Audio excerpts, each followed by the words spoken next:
From the studios of Farm Journal Broadcast, this is AgDay.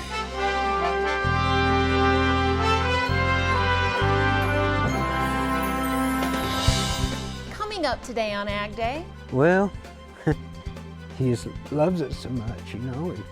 I can't tell him no. A farmer who's seen a few harvests in his time and shows no signs of stopping. We only control so much. The rest of it is God and Mother Nature. Drier weather now helping many farmers in the Midwest, but issues remain as we get a new look at how things are progressing. AgDay, presented by the all-new Chevy Silverado, the strongest, most advanced Silverado ever. Good morning, I'm Betsy Jibben. Clinton has the day off. After a wet spring that went right into summer, many producers were looking for drier days and warmer conditions to get their crops growing. So how did the holiday week fare? USDA releasing new crop progress numbers. Taking a look at corn, 98% of the corn crop has emerged. 57% of the crop reported to be good to excellent. That's only a 1% improvement from the previous week. Soybean planting still going on. Now reported to 96% planted. Last week, it was 92%. The average, 99%. As for condition of the crop, 53% is reported good to excellent. That's 1% less than last week. The winter wheat harvest continuing on, with 47% of the crop harvested. That's up 17% from last week, but significantly less than the 5-year average. 64% of the crop reported good to excellent. Drier weather is helping Indiana farmers, but as Chad Mills from WDRB reports, there are still big concerns. Even though it hasn't rained too much at this Jackson County farm over the past week, and even though this wheat field around me might look dry, it is not. And the easiest way to tell that is look at the planter right there. A tractor like that in a good year would normally be stirring up a whole column of dust. You can see today, no column, just some puffs of dust. We only control so much. The rest of it is God and Mother Nature that controls the rest. Every sunny second is precious to Grant Von Dilligan. We finished up baling the straw here this afternoon and we planted double crop beans. So far, this year has been one of the toughest he can remember because of all the rain. We had, on our farm, had just planted probably 120 acres of corn and probably 120 acres of soybeans, and essentially none of that came up. A neighboring farmer counted almost 2 feet of rain in June alone, and nearby rivers have flooded, making the damage that much worse. It's starting to dry out pretty good on top, actually. But last week, farmers like Von Dilligan could finally get to work when good weather finally arrived. A USDA report from Monday says because of that dry weather, corn planting was all but wrapped up for the season, and growers made significant progress with soybeans, as Von Dilligan planted them in this field. North of 88% of the Hoosier State soybean crop is now planted. But that good news comes with a big asterisk. You will expect the yields to be decreased by a certain percentage. In other words, even though planting is done, the numbers don't account for soggy fields farmers gave up on, or that quality or yields could be substantially lower this time around. Hopefully the price goes up because I don't really think the yield's going to be high enough to pay the bills. But this fourth-generation farmer doesn't have time to worry right now. Von Dilligan says ultimately he thinks farmers here in Indiana and really across the region are going to need some type of help from Washington, D.C. In Jackson County, Chad Mills, WDRB News. Moving to another key ice state, the Illinois governor is asking for disaster aid assistance for its farmers following a saturated planting season. Governor J.B. Pritzker requesting to USDA a federal agricultural disaster declaration for the state. Pritzker says winter snow melt and record rain caused rivers to rise to historic levels, and it created soggy soils, in some cases unplantable. Farmers in Illinois telling us this year has been a challenge. Started off ponds full, inches and inches. We had very tight windows. We did get the crop in, maybe not quite like we like. The State Emergency Board recommended to USDA's Farm Services Agency that an agricultural disaster be declared for all 102 Illinois counties. Talks between the U.S. and China scheduled to start up again this week. It's reported top representatives of the two countries will talk by phone. President Trump and Chinese President Xi Jinping agreed to restart talks at the G20 summit in Japan late last month. And while the two sides negotiate again, the Trump administration has agreed not to impose new tariffs on China. But President Trump has indicated imposing more tariffs on Chinese goods is still very much alive if the two sides cannot reach an agreement. So we'll see what happens. They're talking to us. They want to make a deal. But we had a deal, and they broke it. They broke the deal. They shouldn't have broken it. I think if they had it to do again, they wouldn't, because right now we put very big tariffs on, and we have a lot more to put on if we want. China's deputy ag minister says the spread of African swine fever, which has killed 1.2 million animals, has significantly slowed. He announced at a news conference in Beijing that there have been 44 recorded outbreaks of ASF in China since the start of this year. That's compared to 99 between August and December of last year. He said extra support would be provided to those at the grassroots level, but admitted the situation for controlling the spread of the virus remained complicated and grim. Chinese produces and consumes 2/3 of the world's pigs. And now a new country is reporting cases of African swine fever. According to Reuters, Bulgaria confirmed a case among backyard pigs in a village near the town of Plaven. That's on the northern part of the country. That's on top of 2 cases reported in the same region last week. It's reported all pigs surrounding the village will be culled. Congress now back in session after the holiday break, and today is the earliest date the president can submit legislation to officially start congressional debate on the new U.S.-Mexico-Canada agreement. Farm Journal Washington correspondent Jim Wiesmeyer also reporting a group of Democrats appointed by House Speaker Nancy Pelosi wants to address labor, environmental, pharmaceutical, and enforcement provisions in the plan. It is seeking to meet with U.S. Trade Representative Bob Lighthizer this week. The group also inviting Lighthizer to meet each week that the House is in session this month. And 2 other trade deals could be in the works. The Argentine president says both his country and Brazil are eyeing a free trade deal with the U.S. The Argentine president stating, quote, "The chancellor has said that we are also talking with Brazil about free trade deals with the United States and China." But he didn't offer any details on the potential trade negotiations.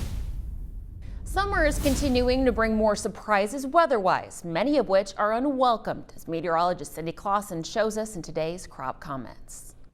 Well, Betsy, check out the damage following a hailstorm in Manville, Alberta, Canada. Arva Lawson sharing this video on Twitter. The hail falling on a pea crop and her sunflower crop. She says everything was destroyed in less than 10 minutes. All of this happening on her birthday. She called it the worst birthday present ever. Well, hopefully you'll have better news in the weeks to come. Let's take a look at that wind speed forecast as we head through the day today. We'll have some fairly windy conditions, especially up into the upper Midwest today and into the northern parts of the Rockies. As we head through tonight, we're going to see those winds dying down in most areas except for the northern plains. We have a system that's going to be coming through there. That's where the winds will focus as we head through our Wednesday as well, especially in the upper Midwest. Stay tuned. I'll have your national forecast coming up. But for now, here are some hometown temps. Introducing Farm Journal TV, on demand 24/7. AgDay, Machinery Pete TV. U.S. Farm Report on your phone and tablet. Download the Farm Journal TV mobile app today. Coming up, the thrill of the harvest, as seen through one farmer who's seen quite a few coming up in the country.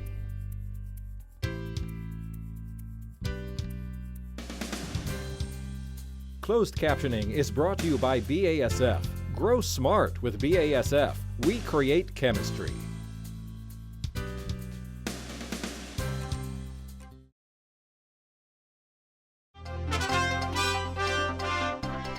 EPA releasing its proposed 2020 biofuel and 2021 biodiesel levels under the renewable fuel standard, proposing no major changes. The total renewable fuel level for 2020 is proposed at 20.04 billion gallons. That's up 120 million gallons from this year. EPA also increasing the proposed cellulosic biofuel and advanced biofuel levels compared to 2019 by 120 million gallons.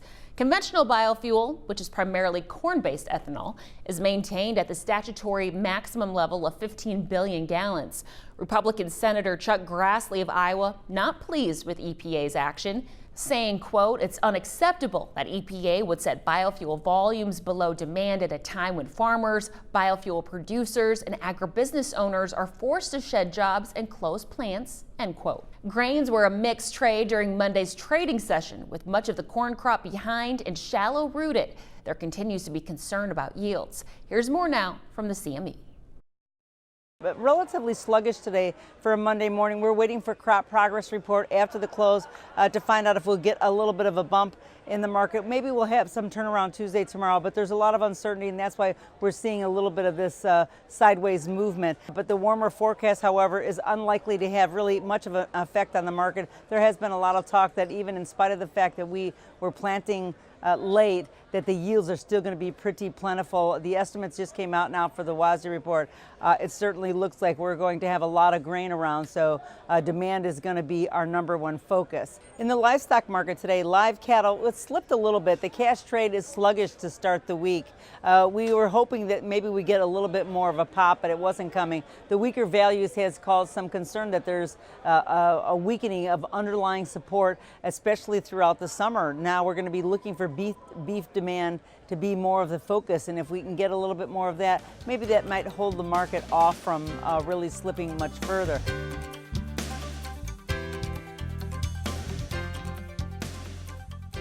The IBM Watson Decision Platform for Agriculture, helping to feed a hungry world with the power of AI.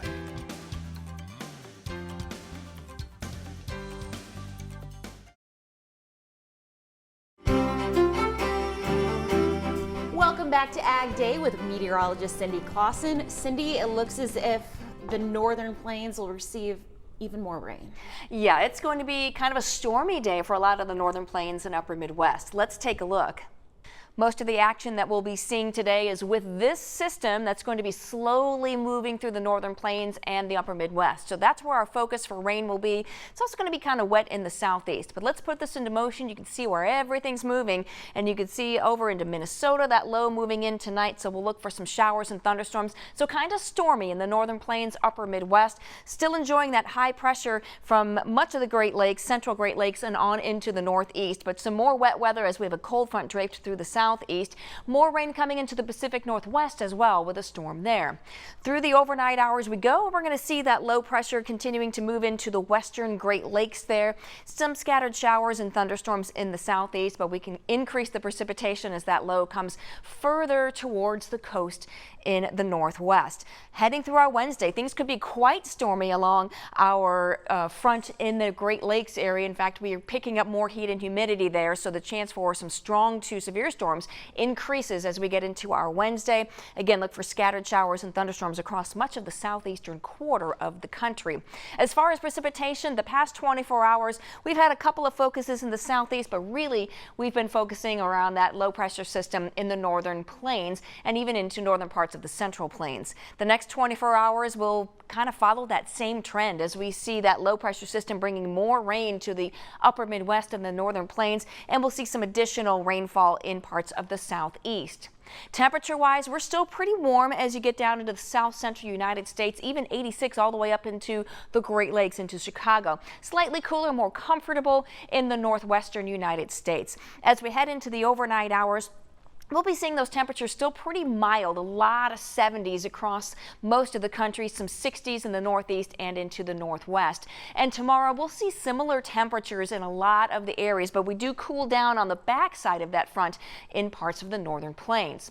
Looking a little further ahead, that ridge holding strong across much of the country. You could see just those slightly cooler temperatures in the far northeast and into the northwest, but that ridge holding through the week. So look for the continuation of warmer temperatures right on through the weekend across a good portion of the United States.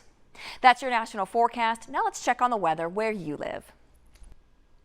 Vader, Washington, rain is likely for you today with a high of 70 degrees. Empire, Louisiana, showers and storms possible with a high of 88 degrees. And Republic, Pennsylvania, mostly sunny and warmer with a high of 87 degrees.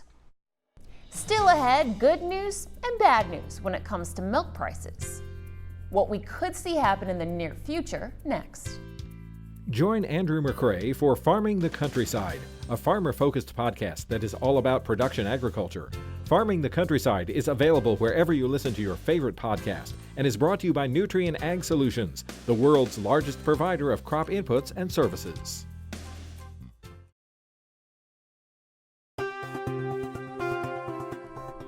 Milk production was down 0.4% compared to last year. That's according to USDA.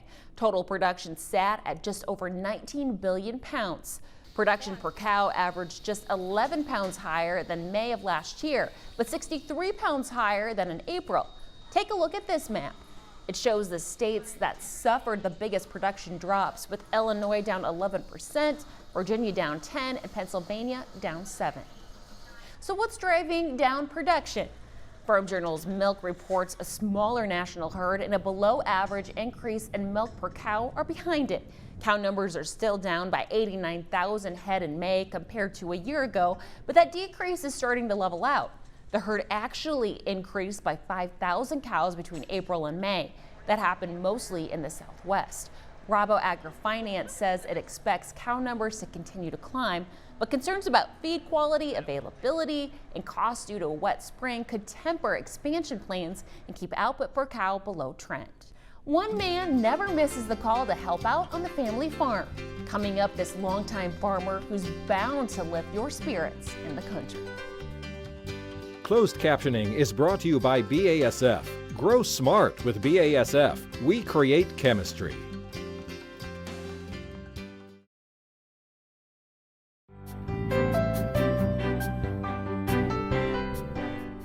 The Oklahoma Panhandle was once called no man's land, but the Williams family of Cimarron County could not imagine calling anywhere else home. Oklahoma State University's Dave Deacon takes us to Keys, Oklahoma, to introduce us to the patriarch of the family, who still helps bring in the crop. If we could grow it, we didn't have a price. If we had a price, we couldn't grow it. But this year, the price has come up quite a little bit, and it's been a pretty good year. It's been really good. Its test weights are great, 64, had some 65. Yields are good, 50 to 70 probably. So yeah, for up here, that's real good. 4 generations of Williams have actually farmed this Cimarron County land, which started with KB just after the Dust Bowl. I was graduated from high school in '37. And that's back there when we worried a lot about the dirt blowing if we didn't get the wheat to cover the ground, you know. And we generally sowed, if we got the moisture, we sowed in August back there just to get the ground covered in. He worked like people today can't even imagine. Well, it's amazing what he can do. Yeah, I was never scared of work. And I just enjoyed farming real well. It's just all he's done for so long that he doesn't want to quit. Not many of them still got a grandpa that's 100 years old, runs a combine, but. That's right. Troy said that his grandpa is 100 years old and still running a combine. If you've ever been in the cab watching the header glide through the wheat across an open prairie, you know it's a special feeling. It was the possibility to help with one more wheat harvest that motivated KB to fight after he fell and broke his hip a few months ago. He wanted to get back in the driver's seat for his 79th wheat harvest. Go for it, as long as you can do it. He spent a lot of time on the combine, and he said as long as he can get in there and sit, why, he was fine. Well, he just loves it so much, you know. I can't tell him no. He's probably about through with his farming now, but. When a seed is planted, harvest is the goal. It's only through love, protection from what the Oklahoma Panhandle can throw at it, and a little rain, that a seed of wheat can grow into something bigger than itself. In a way, KB planted a seed, and it grew into a strong farming family that takes pride in all that it produces. If this is his final season to cut wheat, he sure is making the most of a victory lap for a Cimarron County farmer that grew more than crops. KB Williams grew a legacy. Really, it's been been a pretty good life. I wouldn't change it for anything else. From just north of Keys in the Oklahoma Panhandle, I'm Dave Deacon. Well, that's all the time we have this morning. We're glad you tuned in. For all of us here at Ag Day, I'm Betsy Jibben. Have a great day.